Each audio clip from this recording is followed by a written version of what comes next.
ஓம் சாய்ராம். என் அன்பு குழந்தையே, குரு பௌர்ணமியில் புழு அலங்காரத்தை தொட்டுவிடு. நீ மனதில் நினைத்த காரியம் நிச்சயமாக நடக்கும். சாயப்பா, நான் எதை நோக்கி வேகமாக செல்கிறேனோ அதில்தான் தடைகள் பல முன்னோக்கி வந்து நிற்கிறது. வெற்றிக்கான பாதையை கண்டறிந்து செல்ல துடிக்கும் போது பல தடைகளும் தடங்கல்களும் சரமாரியாக வருகிறது என புலம்புகிறாய். செல்வமே, எதை கண்டும் துவளாமல் முயற்சியை இடைவிடாது மேற்கொண்டால் உன்னால் வெற்றிக்கனியை எட்டி விடுவாய். உனக்கு வரும் சோதனைகளை சாதகமாக மாற்றும் திறமையை வளர்த்துக்கொள். துன்பத்தில் துணிவோடும் கோபத்தில் பொறுமையோடும் தோல்வியில் விடாமுயற்சியோடும் இருக்க வேண்டும். உன் சுமைகளை தாங்க முடியாமல் தவிக்கும் போது என்னிடம் முழு மனதாக சொல்லி கொட்டிவிடு. உன் எண்ணத்தில் அமைதியை தருவேன், மனதிற்கு ஆறுதலை தருவேன். என்னை வணங்க ஆரம்பித்தும் உன் நிலை மாறாது போல் எண்ணாதே. பல மாற்றங்கள் ஏற்பட்டு கொண்டுதான் இருக்கிறது. உன் பாதை அழகாக சீரமைக்கப்படுகிறது. பொறுத்திருந்து பார். துன்பங்களும் துயரங்களும் சரி செய்யப்படுகிறது. சற்று கடினமாகத்தான் இருக்கும், ஆனால் முடிவோ உனக்கு சுபமாகத்தான் இருக்கும். இதில் எந்த சந்தேகமும் வேண்டாம். உன் ஆசைகள் அனைத்தையும் நிறைவேற்றித் தருவேன். உன் மனதில் நினைக்கும் கணமே உன் ஆசைகள் நிச்சயமாக நிறைவேறும். அதிசயங்கள் நடக்கத் தொடங்கிவிட்டது. நம்ம மேலே நமக்கு நம்பிக்கை இருந்தால் நீ போகக்கூடிய பாதையை உனக்கே இலகுவாக தெரியும். அதற்கு உண்டான எல்லா திறமையும் உன்கிட்ட இருக்குங்கிறது எனக்கு நன்றாக தெரியும். அதுவே உனக்கு நம்பிக்கை இல்லாமல் போய்விட்டதென்றால் யார் வந்தாலும் உனக்கு உதவி செய்யவே முடியாது. ஆகவே என் செல்லப்பிள்ளையான நீ நம்பிக்கையோடு செயல்படு. என் கண்களின் ஒளிபட்ட நேரம் முதல் இனி உனக்கு நல்ல காலம் துவங்கி அதிசயங்களும் பல அற்புதங்களும் நிச்சயமாக நடக்கும். உன் வாழ்க்கையை என்னிடம் ஒப்படைத்த பின்னும் ஏன் புலம்பிக் கொண்டிருக்கிறாய்? உன்னுடைய புலம்பல்கள் உன்னை பலவீனமாக்கிவிடும். ஆகவே நான் சொல்வதெல்லாம் என்ன தெரியுமா? உன்னுடைய புலம்பல்களை நிறுத்திவிட்டு தைரியமாக இருக்க கற்றுக்கொள். எல்லோர் வாழ்விலும் கஷ்டம் வருவது இயல்புதான். அதன் பிடியில் இருந்து யாரும் தப்பவும் முடியாது. ஏதாவது உனக்கு ஒரு சின்ன பிரச்சனையோ பெரும் பிரச்சனையோ இருந்தால் நீ யாரை நினைத்து கொள்ள வேண்டும் என்று தெரியுமா? உன் சாயப்பாவை முழு நம்பிக்கையோடு பிரார்த்தனை செய்ய வேண்டும். அனைத்துமாய் நான் உன் சாயப்பா இருக்கும் பொழுது உன் காத்திருப்பிற்கான பலன்களை தாமதமானாலும் பல மடங்காக நான் நிச்சயமாக உனக்கு தருவேன். உன் வாழ்க்கையில் வரும் கஷ்டமும் நஷ்டமும் இன்பமும் துன்பமும் எல்லாமே உன் விதியின்படி தான் நடக்கிறது. எப்போது என் துன்பத்திற்கு முடிவு வரும் என்று கேட்டாயே, அந்த நாள் ஏதோ வந்துவிட்டது. உன் துன்பங்கள் எல்லாம் பறந்தோட போகிறது. சில விஷயங்களை அப்படியே விட்டு விடுவது உனக்கு நல்லது.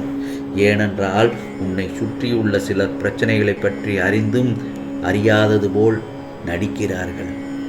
ஆனால் நீயோ அதை புரிந்து கொள்ளாமல் பிரச்சனைக்கான தீர்வை தேடி தேடி திரிந்து அங்குமிங்கும் அலைந்து கொண்டிருக்கிறாய். அந்த சமயத்தில் ஏதோ ஒரு ரூபத்தில் அனுதினமும் உன்னை வழி நடத்த நான் முயற்சி செய்து வருகிறேன், ஏதோ ஒரு ரூபத்தில். ஆனால் நீயோ அதை எல்லாவற்றையும் தவற விட்டு விட்டு மீண்டும் என்னிடமே வந்து துயரங்களை போக்க வழி கேட்கிறாய். முதலில் உன் துயரங்களை நினைத்து வழிகொள்ளாமல் இரு. அப்போதுதான் உன்னை சுற்றி என்ன நடக்கிறது என்று உன்னால் நன்றாக உணர முடியும். காலத்தின் கட்டாயத்தின்படிதான் இந்த நிலைமையை நீ அனுபவித்து கொண்டே ஆக வேண்டும்.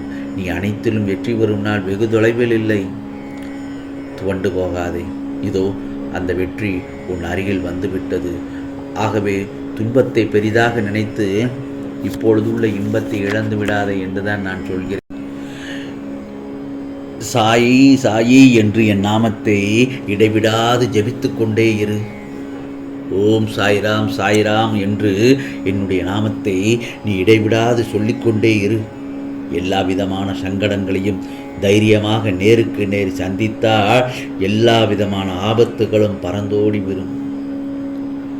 என் நாமத்தின் சக்திக்கு அவ்வளவு வலிமை வாய்ந்தது. எப்போதும் சங்கடம் வருகிறதோ அப்போது என் நினைவு உனக்கு வரும். ஏனென்றால் அப்போதுதானே சங்கடம் விலகும். உனக்கு தேவையான புத்தி அனைத்தும் நான் கொடுத்து உன்னை விடுதலை அடைய செய்து காத்து ரட்சிப்பேன். இதை மட்டும் நீ மனதில் வைத்துக்கொள். இன்றைக்கு என்ன உணர்வில் இருக்கிறாயோ அதே உணர்வில் இருக்க பழகு. எந்த வித முயற்சியும் இல்லாமல் உன்னை கரை சேர்த்து விடுகிறேன். என்னிடம் திடமான நம்பிக்கை ஒன்றை வைத்தாலே போதும், எல்லாம் தானாகவே கிடைக்கும் என்பதில் தளர்வடையாத நம்பிக்கை கொள். எல்லா விளைவுகளுக்கும் காரணம் உண்டு. எல்லா விளைவுகளுக்கும் ஒரு காரணம் உண்டு.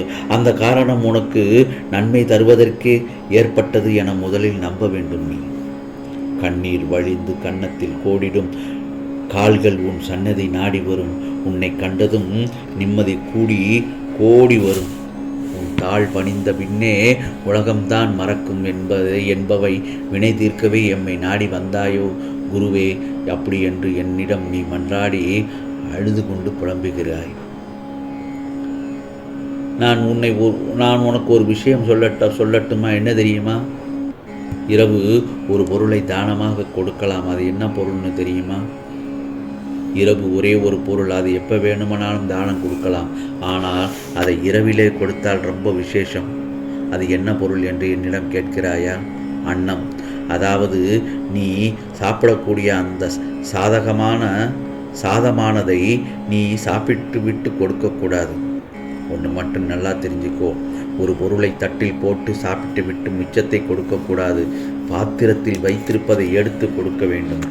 ராத்திரி வேளையில் அன்னத்தை தானமாக கொடுக்கலாம். நிச்சயமாக அன்னத்தை தானம் கொடுத்தால் உனது கஷ்டம் எல்லாம் விலகி போய்விடும். ஆனால் இரவு அந்த அன்னத்தை தவிர வேறு எதையும் தானமாக கொடுக்கக்கூடாது.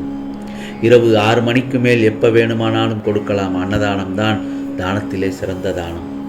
அன்னதானம் போட்டால் அவ்வளவு விசேஷமானது. அன்னத்தை தானமாக கொடுக்கிறதுனால் கஷ்டங்கள் எல்லாம் விலகி போய்விடும். முக்கியமாக அன்னத்தை தானமாக கொடுக்கும்போது அதில் உப்பு போட்டு கொடுக்கக்கூடாது. உப்பு என்பது இரவு தானமாக கொடுக்கக்கூடாது. அதனால் சாதத்தில் உப்பு போடாமல் கொடுக்க வேண்டும். உப்பை தானமாக கொடுத்தால் வீட்டில் உள்ள செல்வமும் வெளியே போய்விடும். ஏழை எளியவருக்கு வீட்டிலே உட்கார வைத்து சாப்பிடும்போது உப்பு போடலாம். ஆனால் அந்த அன்னத்தை வெளியில் கொண்டு சென்று தானம் செய்யும்போது உப்பை தவிர்த்து கொள்ள வேண்டும். ஆகவே தானத்தில் சிறந்த தானமான அன்னதானத்தை தானம் செய்து உன் சாயப்பாவின் ஆசியை பெற்று நீ நிச்சயம் உன் கஷ்டங்களில் இருந்து விடுபடப் போகிறாய். நான் சொல்வதை இந்த பௌர்ணமியில், குரு பௌர்ணமியில் பூ அலங்காரத்தை தொட்டுவிட்டு நீ மனதில் நினைத்த காரியங்கள் எல்லாம் நிச்சயமாக நடக்கும். ஆம், தானத்தில் சிறந்தது அன்னதானம். அதை நான் சொன்ன முறையில் கேட்டு உன்னுடைய வாழ்வில் உள்ள கஷ்டங்களை எல்லாம் போக்கிவிடு என் செல்லமே. இது சாயப்பாவின் சத்திய வாக்கு. உனக்கானது நிச்சயமாக நல்லதே நடக்கும், நல்லதே நடக்கும். ஓம் சாய்ராம், ஓம் சாய்ராம். ராம்ஜி அருள் கிடைக்கட்டும்.